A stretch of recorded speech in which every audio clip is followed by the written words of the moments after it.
Trending ngayon si Kuya Drew Arellano matapos itong mag-undergo ng isang family planning procedure para sa mga kalalakihan na tinatawag na vasectomy. Ano nga ba itong mga quiz dahil halos puro contraceptive na pangkababaihan ang lagi nating na-encounter? Safe nga ba ito gawin? Paano ba ito ginagawa? At 100% ba ito nakakatulong upang hindi mabuntis ang inyong asawa o partner? What's up mga quiz? Kamusta kayo? Naway nasa mabuti kayo mga kalagayan. This is your quiz nurse Ryan ang inyong lingkod. At sa araw na ito ay ating pag-uusapan ang vasectomy dito sa Nursing 101 ng Quiz Nurse. Ano ba ang vasectomy? Ang vasectomy o kilala rin bilang male sterilization ay isang permanenteng paraan ng kontrasepsyon para sa mga lalaki.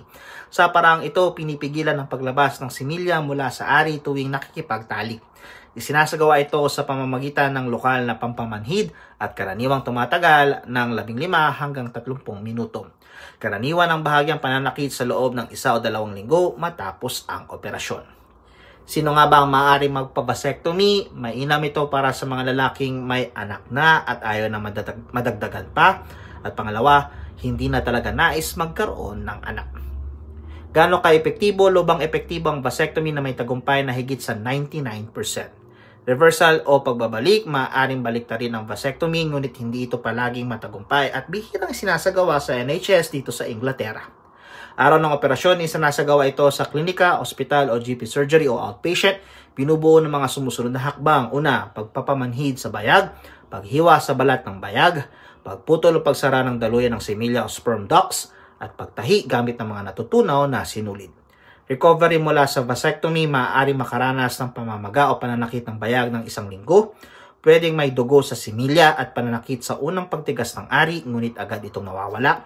Hindi nakakaapekto ang vasectomy sa long-term sexual performance o enjoyment at maaari makabalik sa trabaho sa loob ng 24 oras. Mga dapat mong gawin, magsuot ng masikip na briefs sa loob ng 1 linggo. Iwasan muna ang sports at pagbubuhat ng mabibigat na mga gamit. Gumamit pa rin ng ibang contraceptive hanggang masiguro matagumpay ang operasyon, karaniwang tumatagal ng 12 linggo.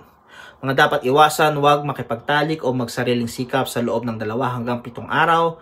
Huwag munang magmaneho hanggat hindi ligtas para sa emergency stop.